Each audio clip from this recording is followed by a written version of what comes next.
বছরের পর বছর জমিতে রাসায়নিক সার প্রয়োগের ফলে আমরা জমির গুণগত মান আস্তে আস্তে কিন্তু নষ্ট করে ফেলছি।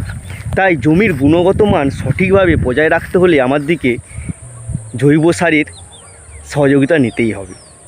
যেখানে আগেকারের দিনে আমার দাদুরা বা তার দাদুরা হয়তো শুনে এসেছি যে জমিতে শুধুমাত্র জৈব সার মানে গোবর সার ব্যবহার করেই তারা ফসলের সর্বাধিক ফলন পেয়েছে। কিন্তু বর্তমানে রাসায়নিক সার আমরা প্রয়োগ করে জমির গুণগত মান এতটাই নষ্ট করে ফেলেছি যে জমিতে আমরা এখন রাসায়নিক সার না প্রয়োগ করলে সেখান থেকে আর ধান উৎপাদন হচ্ছে না। তাই জমির সেই সৌন্দর্য বা জমির গুণগত মান বজায় রাখতে হলে আমাদেরকে জমিতে জৈব সার প্রয়োগ করতেই হবে। শুধুমাত্র যে এখন জৈব সার প্রয়োগ করেই আমরা ধানের ফলন বাড়াতে পারবো ঠিক সেইটা না, তার সঙ্গে সঙ্গে রাসায়নিক সারও প্রয়োগ করতে হবে। তাই জমির যে গুণগত মান সেটা বজায় রাখার জন্য আমরা আমাদের জমিতে নিয়ে এসেছি কি না 1 বছরের পুরনো গোবর সার।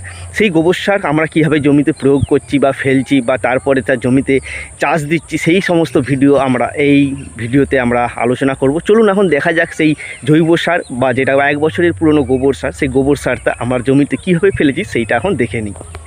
এই যে আমার বাড়ির গোবর সার পুরো 1-1.5 বছরের পুরনো হবে এবং কালো হয়ে গিয়েছে, পচে গিয়ে কেকের মতন হয়ে গেছে, কেকের মতন হচ্ছে। এই গোবর সার কীভাবে তৈরি করছি তারও একটা ভিডিও করে দেবো।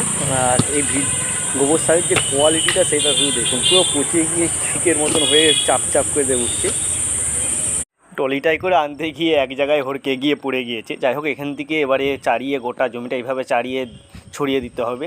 এক জায়গায় ফেললে সেখানটা অনেক উর্বর হয়ে যাবে, সেখানে ধান গাছগুলো পুরো ফুলে ফেঁপে উঠবে। তাই গোটা জমিতে সমানভাবে ছড়াবে না। এবার দেখুন কত সুন্দরভাবে আমি গোটা জমি জুড়ে এইটাই ছড়াচ্ছি। এরপরে আমরা এই জমিটায় তলা ফেলবো, বীজতলা।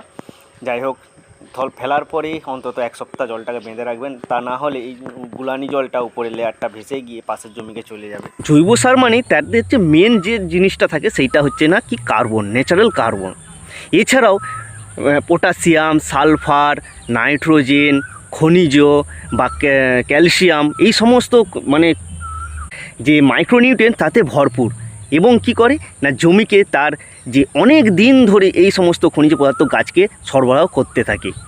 এর ফলে কি না জমিতে যে গাছ বা ধান গাছ উৎপন্ন হয় তাতে হচ্ছে খাবার যোগান দিতেই থাকে এবং চিরদিন ধরে সবুজ করে রাখে। এই জৈব সার কী করে না মাটির মধ্যে উপস্থিত যে সমস্ত খনিজ বা খাবার সেগুলোকে বহুদিন ধরে আস্তে আস্তে তার শিকড়কে প্রদান করতে থাকে গাছ এবং সম্পূর্ণ সতেজ এবং রোগমুক্তভাবে বেড়ে উঠতে পারে। আজ থেকে কয়েক দশক আগে আমরা যদি দেখে থাকি জমিতে শুধুমাত্র গোবর সার প্রয়োগ করেই আমরা ফসল উৎপাদন করতে পেরেছি, কিন্তু এখন আমরা সার প্রয়োগ করে কেমিক্যাল প্রয়োগ করে আমরা এই জমির কী করছি গুণগত মানকে আমরা শেষ করে ফেলছি। তাই রাসায়নিক সার ব্যবহারের সাথে সাথে আমাদেরকে কী করতে হবে না এই জৈব সারও জমিতে প্রয়োগ করতে হবে। 1 বিঘা জমিতে মানে 33 শতক জমিতে প্রায় আমাদেরকে 1 ট্রাক্টর হারিয়ে বছরে একবার এই জৈব সার মানে গোবর সার প্রয়োগ করতেই হবে।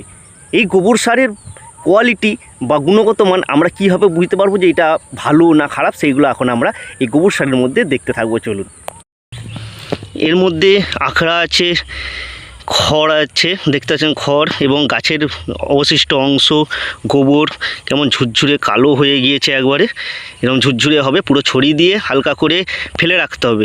ফেলে রাখলে কি হবে না শুকিয়ে গিয়ে আর যে গ্যাসটা আছে সেই গ্যাসটা বেরিয়ে যাবে। তারপরে কি করতে হবে না এটা ট্রাক্টর দিয়ে সেটাকে পুরো ভালো করে মাটির সঙ্গে ঘেঁটে দিতে হবে, দিয়ে জলটাকে অন্তত 1 সপ্তাহ ধরে বেঁধে রাখতে হবে। তারপরে জমিতে আবার চাষ দিয়ে তারপর ধান রোপণ করতে হবে।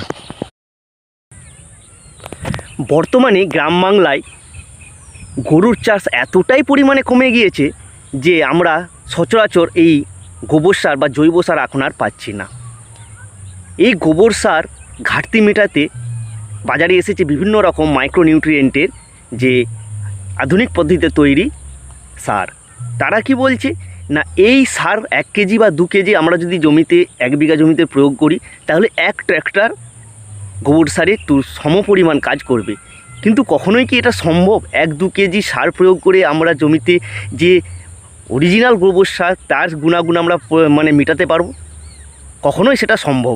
জৈব সার ব্যবহার না করে যে সেই জমির উর্বরতা শক্তি আস্তে আস্তে কমে গিয়েছে সেটা কীভাবে বুঝবো না জমির মাটিতে যদি আমরা কোদালে করে ঘা মারি তাহলে দেখব জমির মাটি অনেকটা পরিমাণে শক্ত হয়ে গিয়েছে এবং জমিতে আপনি যখন জল দেবেন সেই জল ধারণ ক্ষমতাও আস্তে আস্তে কমে গিয়েছে। জমিতে জৈব সার যদি আমরা প্রয়োগ করি কি হবে না, জমির হচ্ছে যে মাটির প্রোফাইল আছে, সয়েল প্রোফাইল, সেই সয়েল প্রোফাইল গঠনে সাহায্য করে। সেই সয়েল প্রোফাইলের জন্য কি হবে না, মাটির মধ্যে যে ন্যাচারাল নাইট্রোজেন আছে সেই নাইট্রোজেনের ঘাটতি সেটা পূরণ করে এবং জমির মধ্যে অক্সিজেন সরবরাহ ঠিক বজায় রাখে এবং জমির মধ্যে সর্বোপরি যে বাতাস, আমাদের বায়ুর বাতাস, সেই বাতাস চলাফেরা করতে পারে এবং মাটিকে অনেক ফলকা করে রাখে। তাই আমাদেরকে বছরে অন্তত একবার হলেও জমিতে আমার পেছনে দেখতেই পাচ্ছেন এই 1 বছরের পুরনো গোবর সার আমাদেরকে প্রয়োগ করতে হবে।